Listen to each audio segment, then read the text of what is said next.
નમસ્કાર વિદ્યાર્થી મિત્રો, આજે આપણે કન્જંક્શનને સમજવાનો પ્રયત્ન કરીશું. પરીક્ષામાં 3 માર્ક્સની અંદર કન્જંક્શન હોય છે, જેમાં આપણને 2 વાક્ય આપેલા હોય છે, સાથે 3 કન્જંક્શન આપેલા હોય છે. હવે આ બંને વાક્યને જોડવા માટે યોગ્ય કન્જંક્શનનો ઉપયોગ કરવાનો હોય છે.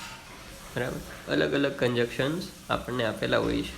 આપણે માત્ર શું કરવાનું છે તો કે બંને વાક્યને જોવાના છે, તેનો અર્થ સમજવાનો પ્રયત્ન કરીશું. ત્યારબાદ નક્કી કરીશું કે ઓપ્શનમાં આપેલા 3 કન્જંક્શન્સ છે તેમાં મોસ્ટ એપ્રોપ્રિએટ કન્જંક્શન કયું છે કે જે બંને વાક્યોને જોડશે અને મિનિંગફુલ સેન્ટેન્સ બનાવશે.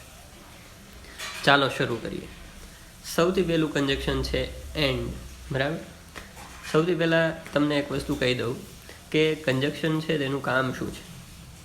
કન્જંક્શનનું કામ છે કોઈ પણ 2 વાક્યને જોડવા, કોઈ પણ 2 નામને જોડવા, કોઈ પણ 2 વિશેષણને જોડવા, કોઈ પણ 2 ક્રિયાઓને જોડવી. બરાબર, કોઈ પણ 2 વસ્તુને જોડવું એટલે કન્જંક્શન. એટલે કે ફેવિક્વિક જેવું કામ કરે છે, કોઈ પણ 2 વસ્તુને જોડે છે. બરાબર, કોઈ પણ 2 સેન્ટેન્સ, કોઈ પણ 2 ફ્રેઝ, કોઈ પણ 2 ક્લોઝ, કોઈ પણ 2 સેન્ટેન્સીસ. બરાબર, કંઈ પણને જોડી શકે છે અને મિનિંગફુલ સેન્ટેન્સ બનાવી શકે છે. તો ચાલો સૌથી પહેલાં એન્ડ છે. એન્ડનો ઉપયોગ, એન્ડ એટલે અને. બરાબર, 2 એક સરખા નામ, ક્રિયાપદ અથવા વિશેષણ હોય તેને જોડવા માટે એન્ડનો ઉપયોગ થાય છે. બરાબર, બંને વાક્યમાં કરતાં એક સરખા હોય તો પણ એન્ડનો ઉપયોગ થાય છે. ઉદાહરણ જુઓ, John is tall, he is handsome too. John ઊંચો છે, તે દેખાવડો પણ છે. તો આ વાક્યમાં બંને કરતાં એક સરખા છે, જોન અને હી. હી એ જોનનું સર્વનામ છે. બરાબર, આ બંને વાક્યોને જોડવા હોય તો John is tall and handsome આવું આપણે કહી શકીએ, કારણ કે આ બંને વિશેષણો છે. વાત બંનેમાં જોન દ્વારા જોનની કરવામાં આવી છે. તો John is tall and handsome. Second sentence જુઓ, I got up from bed, I brushed my teeth. બરાબર, I got up from bed અને આઈ બ્રશ્ડ માય ટીથ. તો આમાં તમે જુઓ વાક્ય કઈ રીતે જોડાયેલું છે તો કે I got up from bed and brushed my teeth.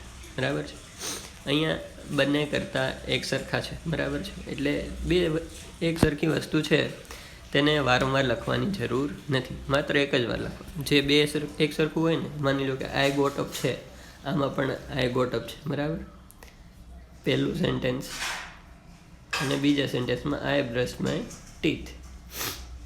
તો બંનેમાં જે સરખું હોય ને, બરાબર છે, તે બીજી વાર નથી લખવાનું. અહીંયા આઈ છે, આમાં પણ આઈ છે, એટલે આઈ એક જ વાર છે. બરાબર, તો એ રીતે બંને વાક્યોને જોડવાના છે. ત્યાર પછી બીજું કન્જંક્શન છે બટ.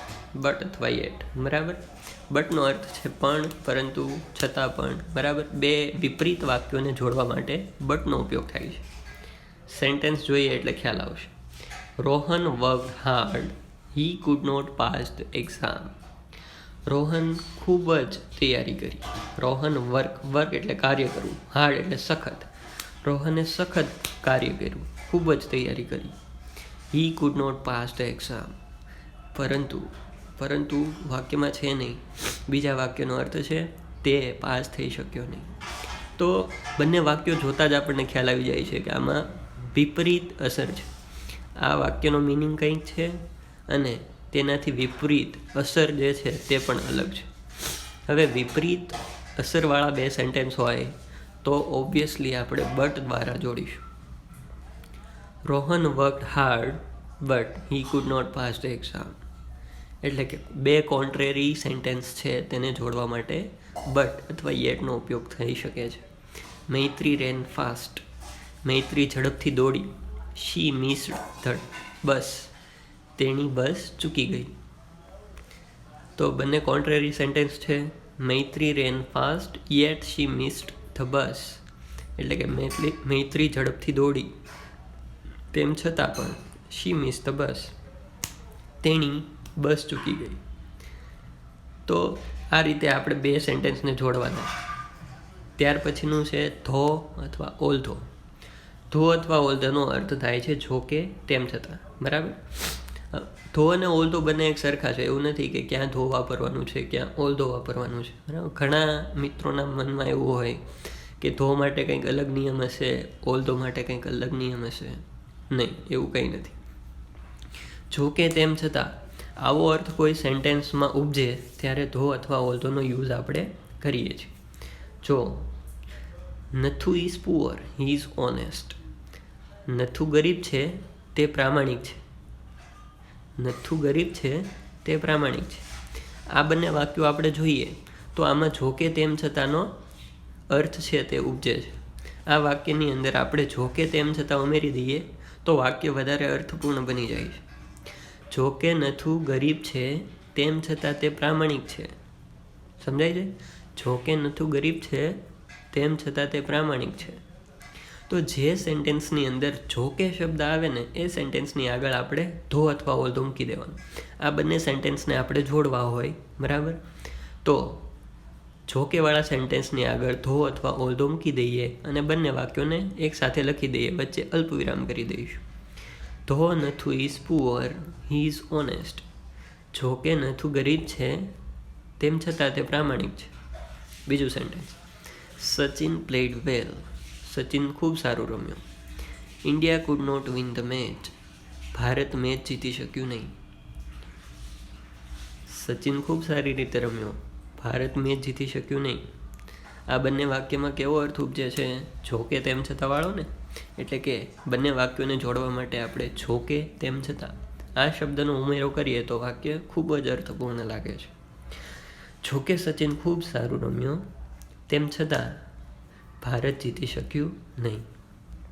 તો અહીંયા પણ જો કે વાળો અર્થ છે તે આગળના સેન્ટેન્સમાં છે. જે સેન્ટેન્સમાં જો કે વાળો અર્થ ઉપજે એની આગળ આપણે ધો અથવા ઓલ ધો મૂકીશું. અહીંયા ઓલ ધો મૂકેલું છે, આપણે ધો પણ મૂકી શકીએ છીએ. વાક્ય છે although Sachin played well, India could not win the match. જો કે સચિન ખૂબ જ સારું રમ્યો તેમ છતાં ભારત મેચ ન જીતી શક્યું. ચોથું છે ઓર અધરવાઇઝ. ઓર અધરવાઇઝનો અર્થ થાય છે નહીંતર, બરાબર છે. આ એક પ્રકારની ધમકી છે તેવું કહી શકાય કે કોઈ પણ એક સેન્ટેન્સ હોય, બરાબર, એ કામ જો ન કરીએ તો બીજા સેન્ટેન્સમાં ધમકી આપેલી હોય છે, બરાબર. એટલે કે એક સેન્ટેન્સ આપેલું છે, જો એ કામ આપણા દ્વારા નહીં થાય તો શું થશે ને તે બીજા સેન્ટેન્સમાં આપેલું છે, બરાબર. જો રન ફાસ્ટ, આ કામ આપણે કરવાનું છે, જો આ નહીં કરીએ તો આવું થશે. You will be late for school. ઝડપથી દોડો, તમે સ્કૂલ માટે લેટ થઈ જશો. જો દોડશું તો કંઈ પ્રોબ્લેમ નથી, પણ જો નહીં દોડીએ તો આવું થશે. એટલે એક પ્રકારની ધમકી થઈ ગઈ ને. તો આ બંને સેન્ટેન્સને જોડવા માટે વચ્ચે ઓર અથવા અધરવાઇઝનો ઉપયોગ થાય છે. આ ઉપરાંત એક શબ્દ તમારે ઉમેરવાની જરૂર છે, ઓર એલ્સ. માત્ર ઓર કરતાં ઓર એલ્સ અથવા માત્ર એલ્સ આ શબ્દ વધારે યોગ્ય છે, બરાબર. સ્પેલિંગ હું બોલી જાઉં છું, અધરવાઇઝ અથવા ઓર એલ્સ. ઓર એલ્સનું સ્પેલિંગ છે OR space ELSE, or else. અહીંયા જો કઈ રીતે જોડાયેલું છે, run fast or else you will be late for school. માત્ર ઓર છે તેનો મિનિંગ અથવા એવો થાય છે. જનરલી માત્ર ઓર નથી વપરાતું, પણ ઓર એલ્સ જ વપરાય છે. Keep quiet, I will drive you out. શાંતિ રાખો, I will drive you out. હું તમને બહાર ફેંકી દઈશ. શાંતિ રાખો, નહીંતર હું તમને બહાર ફેંકી દઈશ. તો વચ્ચે અધરવાઇઝ અથવા ઓર એલ્સ મૂકીએ તો વાક્ય અર્થપૂર્ણ બની જાય. Keep quite, otherwise I will drive you out. ત્યાર પછીનું sentence, will you have T, will you have coffee. આ ઓર માટેનું છે, બરાબર. આ નહીંતર માટેનો અર્થ નથી. આ ત્રીજું સેન્ટેન્સ છે, બરાબર. તેમાં અથવાવાળો અર્થ ઉપજે છે. જો વિલ યુ હેવ ટી, તમે ચા લેશો. વિલ યુ હેવ કોફી, તમે કોફી લેશો, બરાબર. આપણે એવું કોઈ પણને પૂછીએ તો આપણે શું પૂછીએ, તમે ચા લેશો કે કોફી, બરાબર. તમે માની લો કે 10મું ધોરણ પૂર્ણ કરો તો કોઈક તમને પૂછે તમે સાયન્સ લેશો કે આર્ટ્સ, બરાબર. તો કોઈ પણ બે વિકલ્પોમાંથી પસંદગી કરવાની હોય ત્યારે માત્ર ઓરનો ઉપયોગ કરવાનો છે, બરાબર. એટલે બે વાક્યોને ઓર દ્વારા જોડવાના. Will you have tea or coffee? Will you have science or commerce? Will you take science or commerce? બરાબર. Will you go to Ahmedabad or Surat? આ રીતે. તો એ રીતે અધરવાઇઝ અથવા ઓરનો યુઝ થાય છે. ત્યાર પછી છે સો, ધેરફોર. બરાબર. સો અથવા ધેરફોરનો અર્થ થાય છે તેથી અથવા માટે. સામાન્ય રીતે જેવી રીતે આપણે બીકોઝનો ઉપયોગ કરીએ છીએ ને, બરાબર, એવી જ રીતે સો અને ધેરફોરનો યુઝ થાય છે, પરંતુ તે બંનેના ઉપયોગ વિપરીત છે. એટલે કે બીકોઝનો ઉપયોગ આપણે ક્યારે કરીએ કે ફર્સ્ટ સેન્ટેન્સ મુખ્ય હોય અને સેકન્ડ સેન્ટેન્સ કારણ હોય ત્યારે આપણે બીકોઝનો ઉપયોગ કરીએ. પરંતુ ફર્સ્ટ સેન્ટેન્સ કારણ હોય અને સેકન્ડ સેન્ટેન્સ મુખ્ય સેન્ટેન્સ હોય ત્યારે સો અથવા ધેરફોરનો ઉપયોગ થાય છે, બરાબર. કઈ રીતે સમજવાનો પ્રયત્ન કરીએ. Smith is clever. સ્મિથ હોશિયાર છે. He always stands first in his class. તેના ક્લાસમાં હંમેશા પહેલો આવે છે, બરાબર. તો સ્મિથ હોશિયાર છે, તે તેના ક્લાસમાં હંમેશા પહેલો આવે છે, બરાબર. તો સ્મિથ હોશિયાર છે તે મુખ્ય છે વાક્ય, કે he always stand first in his class આ મુખ્ય છે? તો કે he always stand first in his class આ મુખ્ય વાક્ય છે અને તેની પાછળનું કારણ છે આ. એટલે કે સ્મિથ ક્લાસમાં પહેલો આવે છે કારણ કે સ્મિથ હોશિયાર છે, બરાબર. એટલે પહેલું સેન્ટેન્સ કારણ છે, બીજું સેન્ટેન્સ મુખ્ય સેન્ટેન્સ છે. જ્યારે આગળ કારણ હોય, પાછળ મુખ્ય સેન્ટેન્સ હોય ત્યારે સો અથવા ધેરફોર દ્વારા વાક્યને જોડવું. Smith is clever, so he always stands first in his class. બંને વાક્ય જોડાયા બાદ તેનો અર્થ થાય છે કે સ્મિથ હોશિયાર છે, તેથી તે હંમેશા ક્લાસમાં પહેલા ક્રમે આવે છે. I was tired, I took rest for a while. I was tired, હું થાકી ગયેલ હતો. આઈ ટુક રેસ્ટ ફોર અ વાઇલ, મેં થોડા સમય સુધી આરામ લીધો. તો પહેલું સેન્ટેન્સ છે તે કારણ છે, બીજું સેન્ટેન્સ છે તે મુખ્ય સેન્ટેન્સ છે, બરાબર.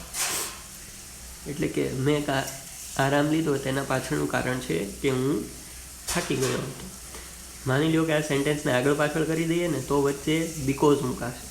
એટલે કે પહેલાં આગળ આ સેન્ટેન્સ હોય, પાછળ આ સેન્ટેન્સ હોય તો બંનેને બીકોઝ, એઝ અથવા સિન્સ દ્વારા જોડવાનું થાય. અહીંયા આગળ કારણવાળું સેન્ટેન્સ છે એટલે સો અથવા ધેરફોર દ્વારા જોડાશે. I was tired, therefore I took rest for a while. એટલે કે હું થાકી ગયેલો હતો, તેથી મેં થોડોક આરામ લીધો. ત્યાર પછીનું છે either or, neither nor. Either or, neither નોરનો અર્થ છે કે બેમાંથી એક એટલે આઈધર ઓર, બેમાંથી એક પણ નહીં એટલે નાઇધર નોર, બરાબર છે. પસંદગી કરવા માટે. જો mister Shah will visit Saputara, he will visit Mount Abu. Mister Shah સાપુતારાની મુલાકાત લેશે, તે આબુની મુલાકાત લેશે, માઉન્ટ આબુ. હવે આ બે સેન્ટેન્સ છે, બરાબર. સાપુતારા અને માઉન્ટ આબુ, બરાબર. આ બેમાંથી એક જગ્યાએ મિસ્ટર શાહ જશે. તો બેમાંથી એક એવું કહેવા માટે આઈધર ઓરનો ઉપયોગ આપણે કરવાનો છે, બરાબર. જે બે જગ્યા છે એમાં પહેલી જગ્યા છે તેની આગળ આઈધર આવશે, બીજી જગ્યા છે તેની આગળ ઓર આવશે અને બંને વાક્ય જોડાઈ જશે આ રીતે. Mister Shah will visit either Saputara or Mount Abu. હવે સેન્ટેન્સ નકાર હોય તો neither nor. He can not speak Hindi, he can not speak English. તે હિન્દી બોલી શકતો નથી, તે ઇંગ્લિશ બોલી શકતો નથી, બરાબર. તો બેમાંથી એક પણ નહીં એવો અર્થ એનો ઉપજે એટલે નાઇધર નોરનો યુઝ કરીએ. પહેલો શબ્દ છે, બરાબર, જે એ નથી બોલી શકતો તેની આગળ નાઇધર આવશે અને બીજો શબ્દ છે જે તે નથી બોલી શકતો તેની આગળ નોર આવશે. અહીંયા એક વસ્તુની નોંધ કરવાની તમારે કે આ નકાર સેન્ટેન્સ છે તેને હકાર કરી દેવાનું, કારણ કે આપણે નાઈધર નોરનો યુઝ કરીએ તો નકાર શબ્દ છે તે નાઈધર અને નોર આ બંનેમાં આવી જાય છે. એટલે જે સેન્ટેન્સ આપણે આ બંનેને જોડીશું ત્યારે કેન નોટનું કરી દઈશું માત્ર કેન. બરાબર. He can speak neither Hindi nor English. He can speak neither Hindi nor English. તે હિન્દી પણ બોલી શકતો નથી, તે ઇંગ્લિશ પણ બોલી શકતો નથી. ત્યાર પછી છે નોટ ઓનલી બટ ઓલ્સો, માત્ર આ જ નહીં તે પણ નહીં, અને બોથ એન્ડ બંને આ અને આ પણ. બરાબર છે. આ બંને સંયોજકોનો યુઝ જોઈએ કે ઓકે. આમાં સીધા એક્ઝામ્પલ આપેલા છે કે not only Mit but also Smit is clever, માત્ર મિત જ નહીં પરંતુ સ્મિત પણ હોશિયાર છે. Both Maitri and Eva get the distinctions marks in every exam. બંને મૈત્રી અને ઈવા બંને પરીક્ષામાં ડિસ્ટિંક્શન એટલે કે સર્વોચ્ચ માર્ક મેળવે છે. I like not only singing but also dancing. મને માત્ર સિંગિંગ જ નથી ગમતું પણ ડાન્સિંગ પણ ગમે છે. બરાબર. એટલે કે માત્ર ગાયકી નથી ગમતી પણ નૃત્ય કલા પણ ગમે છે. Hetal visited both Goa and Kerala. Hetal છે તેણે ગોવા અને કેરળ બંનેની મુલાકાત લીધી. ચાલો. ત્યાર પછી છે વેન અને વાઇલ. ખૂબ જ સહેલું અને સરળ છે વેન અને વાઇલ. વેન અને વાઇલમાંથી તમારે ચૂઝ કરવાનું થાય કે ક્યારે વેનનો યુઝ કરવો, ક્યારે વાઇલનો યુઝ કરવો. એકદમ સરળ છે. તમને બે સેન્ટેન્સ આપેલા હોય, બરાબર. એમાં એક સેન્ટેન્સ હશે સાદા ભૂતકાળનું, બીજું સેન્ટેન્સ હશે ચાલુ ભૂતકાળનું. બરાબર. એક સેન્ટેન્સ સાદા ભૂતકાળનું, બીજું ચાલુ ભૂતકાળનું. એવી જ રીતે એક સેન્ટેન્સ સાદા વર્તમાનકાળનું, બીજું ચાલુ વર્તમાનકાળનું. જો આ રીતે હોય, બરાબર, એટલે વેન અને વાઇલ તમારે ચૂઝ કરવાનું થાય તો જો તમે ફર્સ્ટ સેન્ટેન્સની આગળ કંઈક મૂકવા માગો, બરાબર, માની લો કે તમારે આગળ મૂકવું છે તો પહેલું સેન્ટેન્સ માની લો કે સાદા ભૂતકાળનું હોય તો આગળ વેન મૂકવાનું. પહેલું સેન્ટેન્સ જો ચાલુ ભૂતકાળનું હોય, બરાબર, તો આગળ વાઇલ મૂકવાનું. જેમ કે અહીંયા વેન આગળ મુકાયું છે, બરાબર. તો વેન હંમેશા ક્યાં મુકાય તો કે સાદા ભૂતકાળ સેન્ટેન્સની આગળ. ચાલુ ભૂતકાળની આગળ આપણે વાઇલ મૂકીએ, બરાબર. એટલે કે ચાલુ ક્રિયાની આગળ તમારે મૂકવું હોય, એટલે કે અહીંયા તમારે સંયોજક મૂકવું હોય તો તમારે વાઇલ મૂકવું પડે, અહીંયા સંયોજક વેન મુકાય. એવી જ રીતે અહીંયા ચાલુ ક્રિયા છે I was reading a book, તો એની આગળ વાઇલ મુકાય છે. જો તમારે અહીંયા સંયોજક મૂકવું હોય તો વેન મુકાય. બરાબર. એટલે વેન અને વાઇલ ક્યારે મૂકવું એ તમને હવે ખ્યાલ આવી ગયો છે. સાદો ભૂતકાળ તેની આગળ વેન, ચાલુ ભૂતકાળ એની આગળ વાઇલ. સાદો વર્તમાનકાળ હોય તો તેની આગળ વેન, ચાલુ વર્તમાનકાળ હોય તો તેની આગળ વાઇલ. તમારે એક વસ્તુ યાદ રાખવાની છે, બરાબર, કે સાદો કાળ હોય તેની આગળ વેન આવશે, ચાલુ કાળ આવશે તેની આગળ વાઇલ આવશે. ત્યાર પછી છે આફ્ટર, બિફોર. બરાબર. આફ્ટર ને બિફોર વાળું આપણે શીખ્યા છીએ, બરાબર ને. પૂર્ણ ભૂતકાળ આપણે શીખ્યા ત્યારે આપણે આફ્ટર ને બિફોરનો યુઝ જોયો હતો. આફ્ટર અને બિફોર વાક્યમાં ક્યારે મૂકીએ છીએ તો કે જો સેન્ટેન્સ સ્ટ્રક્ચર છે તેમાં પહેલું વાક્ય સાદા ભૂતકાળનું હોય, બીજું વાક્ય પૂર્ણ ભૂતકાળનું હોય તો વચ્ચે આફ્ટર મુકાય છે, બરાબર છે. અને પહેલું સેન્ટેન્સ પૂર્ણ ભૂતકાળનું હોય, બીજું સેન્ટેન્સ સાદા ભૂતકાળનું હોય તો બિફોર મુકાય છે. કહેવાનો અર્થ એ છે કે પૂર્ણ ભૂતકાળના સેન્ટેન્સની આગળ આફ્ટર, સાદા ભૂતકાળના સેન્ટેન્સની આગળ બિફોર. બરાબર. અહીંયા જુઓ, અહીંયા આગળ મૂકેલું છે પૂર્ણ ભૂતકાળનું સેન્ટેન્સ છે તેની આગળ આફ્ટર આવે હંમેશા, અને સાદા ભૂતકાળનું સેન્ટેન્સ હોય તેની આગળ બિફોર આવે. આ વસ્તુ યાદ રાખવાની છે માત્ર. આફ્ટર ને બિફોરનો અર્થ તો તમે જાણો જ છો. ત્યાર પછી 10મું ઇફ અનલેસ. ઇફ અનલેસ શરત દર્શાવે છે, બરાબર. આપણે જોયું ને ડિસ્ક્રાઇબિંગ કન્ડિશનમાં ઇફ અને અનલેસ. ઇફ એટલે જો, તો. અનલેસ જો નહીં તો, તેવો અર્થ છે. જ્યારે બંને વાક્ય હોય, બરાબર, એમાં બંને વાક્ય શરતી હોય, શરતી વિધાન, શરત હોય કે આમ કરશો તો આમ થશે. તો એ પ્રકારના સેન્ટેન્સને જોડવા માટે ઇફનો ઉપયોગ થાય. જો વાક્ય એ પ્રકારનું હોય કે જો તમે આમ નહીં કરો તો આમ થશે, તો તેમાં અનલેસ દ્વારા જોડીશું. You work hard, you will get good marks. તમે સખત મહેનત કરશો અથવા સખત કામ કરશો, you will get good marks, તમને સારા માર્ક મળશે. તો ઇફ દ્વારા જોડીએ, બરાબર. જો વાળું સેન્ટેન્સ હોય તેની આગળ ઇફ આવશે, જો નહીં વાળું સેન્ટેન્સ હશે તો તેની આગળ અનલેસ આવશે, બરાબર. If you work hard, you will get good marks. Unless it rains, જો વરસાદ ન પડે તો ફાર્મર્સ વિલ બી સેડ, તો ખેડૂતો દુઃખી થાય. જો વરસાદ ન પડે, ચોમાસાની વાત છે, જો વરસાદ ન પડે તો ખેડૂતો દુઃખી થાય. ઇફ મોના વોક્સ સ્લોલી, જો મોના ધીમેથી ચાલે, she will miss the bus, તો તેની બસ ચૂકી જશે.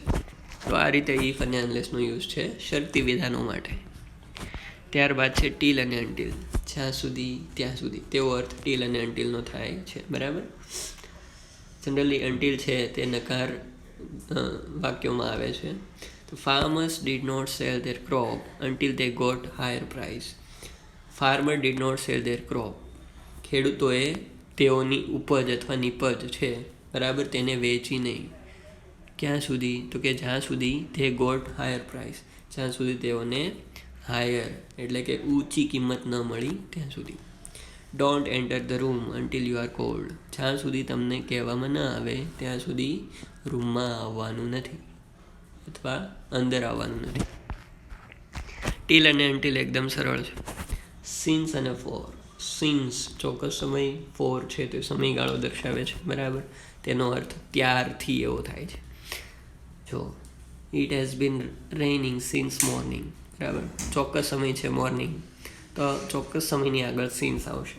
માની લો કે સમયગાળો હોય અ વીક એ સમયગાળો છે, તો તેની આગળ ફોર આવશે. It has been raining since morning, બરાબર છે, સવારથી વરસાદ પડી રહ્યો છે. Rohan has been ill for a week, બરાબર, રોહન એક અઠવાડિયાથી બીમાર છે, તો એક અઠવાડિયું એ સમયગાળો છે, તો તેની આગળ ફોર આવશે. મોર્નિંગ એ ચોક્કસ સમય છે, તેની આગળ સિન્સ આવશે, બરાબર છે. તો હુઝ છે, વેર, વેન છે, બરાબર છે, તેનો યુઝ પણ આપણે અગાઉના વિડીયો લેક્ચરમાં શીખી ગયા છીએ. એટલે કન્જક્શનવાળો ટોપિક છે, બરાબર, તે અહીંયા પૂર્ણ કરીએ છીએ.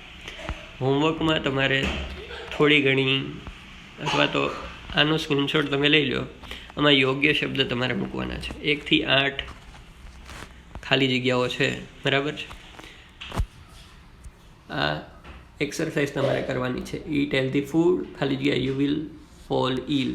ગુજરાતી હું તમને કહી દઉં, ઈટ હેલ્ધી ફૂડ, બરાબર છે, એટલે તાજો ખોરાક, ફ્રેશ ખોરાક ખાવાનો છે. Eat healthy food, you will fall ill, તમે માંદા પડશો. ઈવા વોઝ એબસન્ટ, ઈવા ગેરહાજર હતી. શી વોઝ ઇલ, તેણી બીમાર હતી. મધર વિલ મેક, ખાલી જગ્યા ટી, ખાલી જગ્યા કોફી, મમ્મી ચા બનાવશે, કોફી બનાવશે. You can't go out, you finish your homework, તમે બહાર ન જઈ શકો, તમે તમારું હોમવર્ક કરો. વી નો, અમે જાણીએ છીએ. ટુમોરો ઇઝ હોલિડે, કાલે રવિવાર છે, બરાબર, એમાં ધેટ આવશે. We know that tomorrow is holiday. Don't talk, you are studying, બરાબર છે. હવે આપણે વાત કરી હતી વેન અને વાઇલમાંથી ચૂઝ કરવાનું થાય, તો સાદા કાળની આગળ જો આવે તો વેન, ચાલુ કાળની આગળ આવે તો વાઇલ. તો આમાં કયા કાળની આગળ તમારે મૂકવાનું છે એ નક્કી કરીને વેન અને વાઇલ મૂકજો. Only the mother knows the reason, ખાલી જગ્યા ધ બેબી ઇઝ ક્રાઇંગ, બરાબર, માત્ર માં જાણે છે કારણ. બેબી ઇઝ ક્રાઇંગ, બરાબર છે, બાળક રડી રહ્યું છે. તો જ્યારે ધ રીઝન અથવા કોઝ આવે ને, બરાબર, તો તેના પછી હંમેશા વાય આવશે, બરાબર. તો આ ત્રણમાંથી જે વાય હોય તે તમારે અહીંયા મૂકવાનું છે. ખાલી જગ્યા you walk fast, you can not reach in time, તમે ઝડપથી ચાલો, તમે સમયસર નહીં પહોંચો. બરાબર છે. તો ઇફ અને અનલેસમાંથી કોઈ પણ એક શબ્દ અહીંયા મૂકવાનો છે. આ એક્સરસાઇઝ કરજો. કંઈ ના સમજાય તો આપણે ફરીથી સમજવાનો પ્રયત્ન કરીશું. કન્જક્શન ટોપિકને અહીંયા પૂર્ણ કરીએ છીએ. બરાબર છે. 3 માર્ક્સની અંદર પરીક્ષામાં હોય છે, જેમાં આપણને આ જ રીતે 2 સેન્ટેન્સ